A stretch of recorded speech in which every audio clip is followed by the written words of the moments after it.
Jack, thanks for joining us. Firstly, looking back at the trip to Jersey last weekend, it was obviously a difficult result. How did you reflect on the game?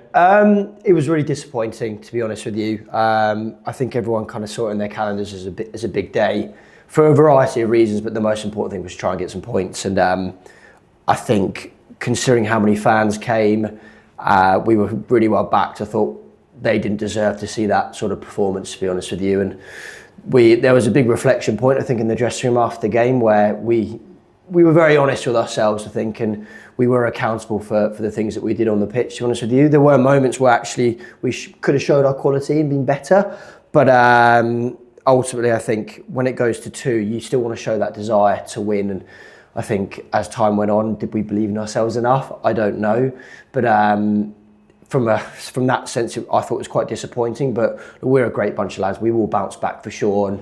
And I keep saying it. We've got the best dressing room around, in my opinion, and that will get results in the end.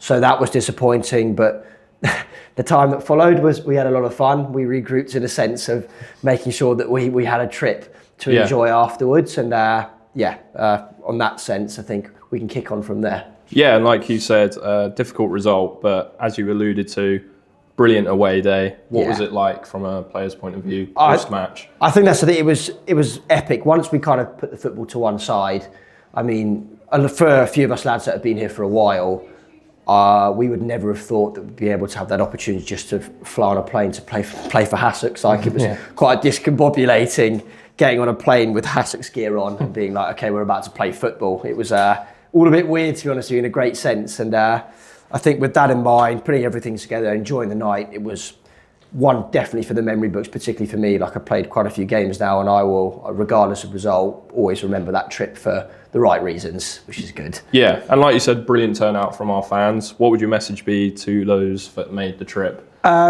Firstly, to them, you guys are epic. Thank you so much. I think I'd like to know the numbers in terms of each Oppo team that's gone to Jersey and supported their club. And given, as I said, where we are, everything like that, we're always one of the most backed. So thank you, and sorry for the result as well. But we are trying. I promise you, we're trying. We're doing everything we can, and I think the attendances show. I mean, I know results haven't been the best, but you guys keep backing us, and that's all I ask. And I think you just need to know that we're giving 100%. We will always give everything we can to try and get a result. And so just keep persisting with us. I know it can be bloody annoying watching some of the crap that we play sometimes, but just persist, and we appreciate it.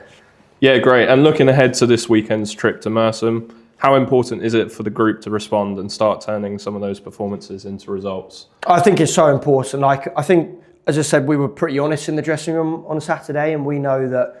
I think, obviously, look, performances are really important because ultimately they do get you results in the end. But I think when you're in this sort of position now, I know we want to perform well, but that almost goes out the window. We are just there to get points at the end of the day. And for me, I'm always a big advocate of not caring how we get them. It could be the ugliest performance.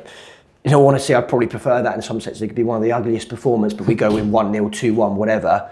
That's what means the world to us. And I think for us, that's just the most important thing. Obviously, we're going to find a way to do it by playing well, but ultimately, it's just getting points now. And we still massively believe in ourselves that we can do that.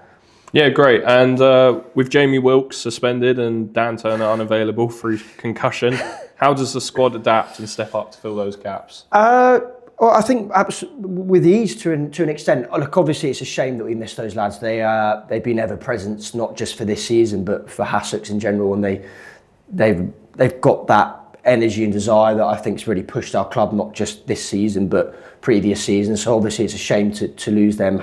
Having said that, we've got lads that will come in seamlessly. We've always had a very, very good group, not just of 13, 14 lads, of 18 lads, and they're ready to step up and come in quite seamlessly, and they know what they're doing. So obviously it's a shame that we lose them, but actually we've got lads that can come in and fill that void quite easily. Yeah, and what are you expecting from the opposition, and what sort of challenge do they pose? I think what we've known from this year is that it's ruthless. To be honest with you, you could have one of your best games collectively, but if you don't put the ball in the back of the net, you're going to lose, essentially. And I think that's probably been a lot of our problems. We've come in, particularly earlier on in the season, we've come into games, into the dressing room after games and been like, oh, we were good, but next time we'll put the ball in the back of the net. We've now got 10 games left, and we can't be saying that anymore. And I think with Merstham, they're very well clued in on that, where as I said, they've got a bunch of lads that have probably got a collective appearances of 1,000 in the Ryman League, and whereas look, we don't have many at all, so they know how to play in this league. Whether they play well or not, they know how to pick up points, and I think that's what we've got to do, to be honest with you. It doesn't matter how we get them. Yeah. It's going to be difficult, but I'm sure we can get them. Yeah, what would you say the key to that is? Because despite the Jersey game, performances have actually been really encouraging, but not always got the result that we deserved, like you said. Yeah. How do we kind of turn those performances into results? Do you know what? It's such a good question, and I think, again, I say it to the lads a lot in the dressing room, and I think a lot of them, excuse my French, get a bit pissed off with me. But I think it's just being as persistent as possible, where you come into the dressing room afterwards, and if you've given everything you can, sort of thing, then sometimes it is what it is. I know it's so frustrating to probably hear that. I think you just have to be persistent. Just keep putting yourself in those positions to score goals, basically. Yeah. One will happen, and I honestly believe once that happens, you can then build that momentum. Yeah. We showed it a couple of weeks ago, where, albeit I know it was a couple of wins, but 2 wins on the bounce now, say, for example, and you're looking at the table and like, Jesus Christ, like, we're in a far better place than what we were 1 game ago. So, and I think that's the way we've got to look at it. You've just got to be persistent with it, sort of thing, and just stay positive, because it could be quite easy to lose confidence as a group, as an individual. But one, there's no time for that, and 2, I think we've got a good enough group where I honestly think we can we can pick ourselves up and just keep going. Basically, I honestly believe that.